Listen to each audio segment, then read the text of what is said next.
All right, I think it's 3 o'clock, so we're going to start the last session of the day. So first up, we have Macy Huston from UC Berkeley, talking about the galactic bulge time domain survey in context with galactic models. Okay, am I audible on the mic? Okay, cool. So I'm going to talk about some work that we're doing as part of the Roman Galactic Exoplanet Survey Project Infrastructure Team. Very long acronyms today. Our work going on in the galactic models and simulations working groups.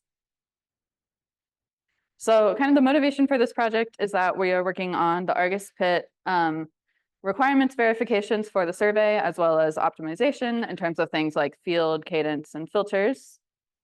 And so our process here for the simulations is that we have created a new galactic modeling framework called SynthPop that I'll talk more about in a minute.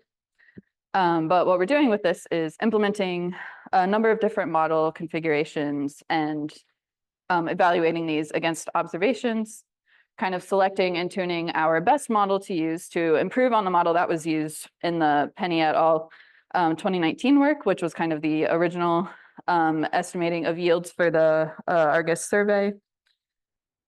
And so with this improved model, then we're taking kind of two different approaches to the microlensing event rates and stuff. So I'm working on Monte Carlo integration processes to estimate the true microlensing event rates based on our model. So this is just a way of looking at all of the microlensing events that could happen for source stars above the threshold of the Argus survey. We're looking at the characteristics of all of those microlensing events in their galactic context.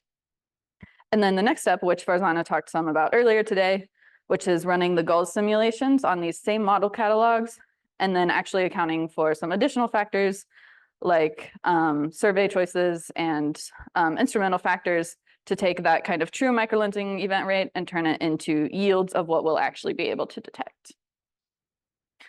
So SynthPop is the galactic modeling software that we are using. This is an object-oriented modular Python framework for generating synthetic stellar catalogs. So the input for SynthPop is that you need to set up a model as a collection of populations. So these populations typically include the galactic bulge, halo, thin and thick disk components, and sometimes some other components. And so for each of these populations, you'll have a number of modules, including stellar mass distributions, initial mass functions, metallicities, age, and some other characteristics, kinematics, and then some overall configuration choices for your model, including extinction maps, field selections, and any magnitude limits for your star catalogs. And then the output of SynthPop is a catalog of simulated stars that all have positions, kinematics, properties like masses, metallicities, radii, and synthetic photometry in whatever selected filters.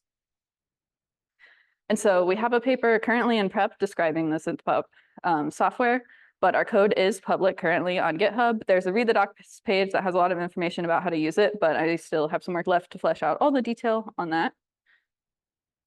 And so I want to talk next about some of the development process as the SynthPop models that we use have evolved. So SynthPop is very modular, and it's not just kind of one static galactic model, but it's something that we can edit over time and have different versions of and compare all of these to each other and make improvements over time. So we kind of started with an initial model based on the Besançon model, as described in the Robin et al. 2003 paper. But we've made a large number of changes over the years to this. So some of these key changes are a new model for the galactic bulge that is based on microlensing results. We have some additional components for aspects of the disk and kinematics based on Naoki Koshimoto's work in GenStars and GenuLens. Our stellar evolution and synthetic photometry are based on the MIST project, the MESA isochrones and stellar tracks. We've implemented a new extinction map and have a number of different extinction maps that we are testing against each other. We have an initial final mass relationship that we use to take stars that have evolved into compact objects and assign them reasonable masses. And then one of the more recent and pretty significant additions to the model that I've been working on is a nuclear stellar disk population. And this is something that is, it's not really a noticeable population in a lot of more optical microlensing surveys because it's very hidden behind dust way out at the center of the galaxy. This is a very kind of small population concentrated at the center of the galaxy. But when we're talking about deep infrared surveys, this population can actually become really important when you're looking right at the center of the galaxy. And this is something that Naoki Koshimoto has demonstrated in his work with his models as well. And then in addition, another synthpop development that is currently still in progress is the addition of stellar multiplicity. So it currently only generates single stars, but we're going to have binaries soon, and that's work being done by Mars Newman. So as we've been developing our new synthpop model, some of our results as we're testing our new model versus the old Besançon model implementation is that our kinematics updates are able to better reproduce observed proper motions in fields near the galactic bulge. We're able to better match some color magnitude diagram results from OGLE, as well as luminosity functions from the Hubble Bulge Treasury program. And one of the key things that we were hoping to do, especially with the addition of the nuclear stellar disk component in the model and some work on the extinction map, is that we are actually now seeing the peak in the infrared event rate as occurring in the galactic plane, whereas a lot of other models that don't include this component show a dip in the infrared event rate right along the galactic plane due to high extinction. But when you include the nuclear stellar disk component, we're actually able to see and make predictions that actually come out a lot closer to what was seen in the observations of the VVB microlensing survey. So this is a big improvement in our ability to reproduce infrared event rates that we really see in the galaxy. So this is one of the maps of microlensing event rate that I've made using the Monte Carlo integration technique. So this is kind of all microlensing events that we would expect to occur. This has not been run through galls and included things like detection efficiencies and blending yet. So what we're looking at is the number of microlensing events expected to occur per year per degree squared for a reasonable magnitude limit in the primary filter for the galactic bulge time domain survey. And so this is kind of a new result that when you include the nuclear stellar disk, you actually see that the event rate peaks in the center of the galaxy instead of in the fields. This is the current, one of the proposed layouts for the GBTDS, which is the 7-field layout, a bit below the center of the galaxy. So if all you wanted to do in the GBTDS is observe the highest number of microlensing events possible, you might want to put a field on the galactic center. And there's a good science case for adding a field on the galactic center to do science involving stellar populations and compact objects there. But for the exoplanet science case, in order to get actual mass measurements of our planets, there's a little bit more information that we need than just observing the events in this single filter. So the maps that I'm showing here are the same one we looked at on the last slide. And then over on the other side is a map that takes all of these events happening in the primary filter and then cuts out all of those where you can't observe, that you can't also observe in a candidate secondary filter for the GBTDS. So I'm using the 087 filter with a magnitude limit of 24. And so this is a map of microlensing event rates for events detectable in both of those filters. And since this is using a bluer filter, we can see that that dust channel in the galactic plane once again reduces our event rate and means that our peak number of events observable in both filters is not in the galactic center. And it is near where the proposed Roman fields are. So this is really important to be able to study events in multiple filters when we're looking for things that can help us determine masses like color-dependent centroid shifts. So this is just an example of kind of one of the metrics that we're using in survey optimization, specifically for field selection. And so, okay, I'll move kind of quickly through my next few slides. That's all right. We've talked a lot this week about kind of the different types of planets that you can study with microlensing that you can't necessarily reach with other techniques, but I wanted to talk about kind of another dimension of this that hasn't been talked about as much. And so what we're looking at here is a histogram of all of the planets in the NASA Exoplanet Archive as of actually today. I reran my code to generate an updated version this morning. And so for the majority of exoplanets found so far, the kinds of planets that we find with transits and radial velocities, those are all pretty close to the sun, out at about 8 kiloparsecs from the galactic center. And microlensing is the method that we need to reach towards the center of the galaxy and study different types of planet populations in different regions.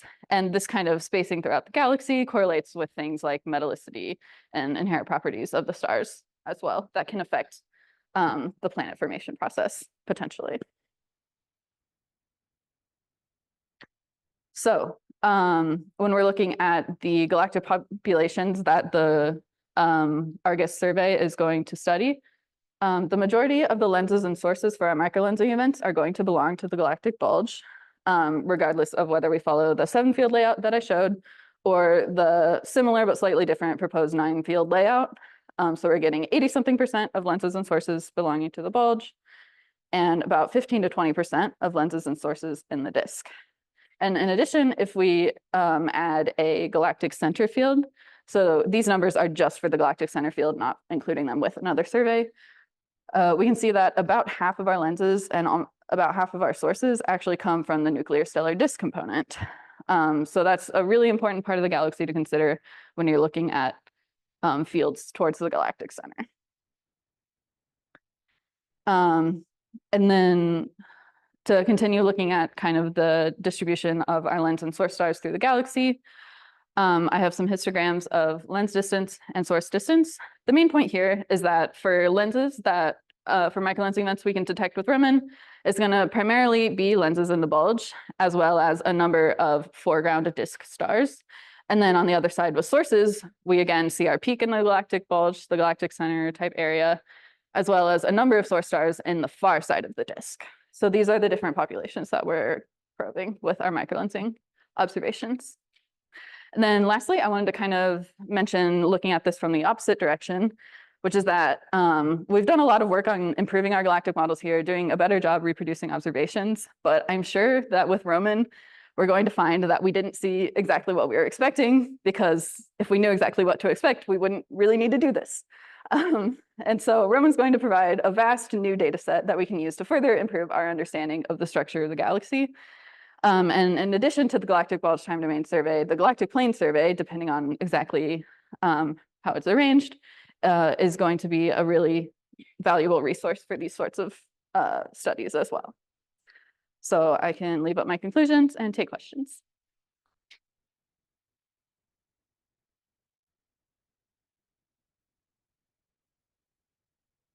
Thank you, Macy. Questions?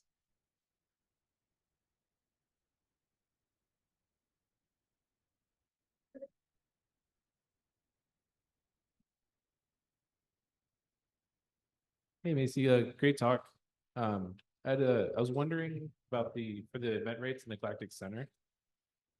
What does the spectral type of those stars look like compared to outside of the galactic center? Would you get more A stars versus M stars? That's not something I've looked at yet, but I will, and I'll follow up with you when I do. Thanks.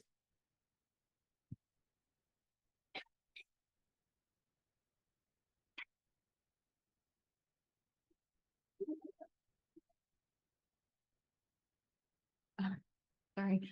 Hi, Macy. Great talk. I look forward to hopefully speaking with you afterwards. Just a quick question.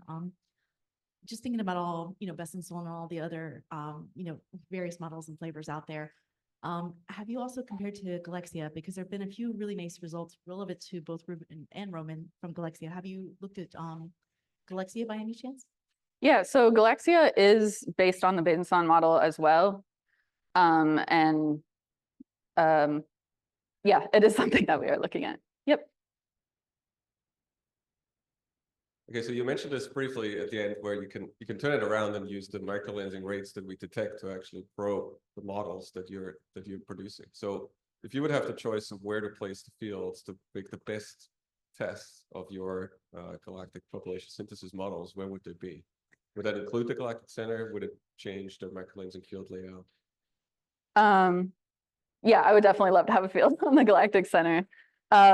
I think, I mean, if our primary goal was like to probe galactic structure, we would really want to spread the fields out more, but that's not really what the point and like the structure with the cadence of the galactic bulge time domain survey is. So I think that's a great use of the galactic plane survey instead, maybe, is to get a much broader view on the galaxy. And especially if we can, you know, have that be like, get multiple epochs of observations and get like proper motions or something from that survey, that would be great. You have an online question? Oh, okay. Great talk, Macy. Can you go back to your slide with the two filter cut on the number of events? Which one? With the number of events per field, with the two cut on filters. Yeah, here. I'm wondering, what is the 25 mean? Is that at baseline or at peak or? Baseline. Okay. Yeah, source baseline. Okay, thank you.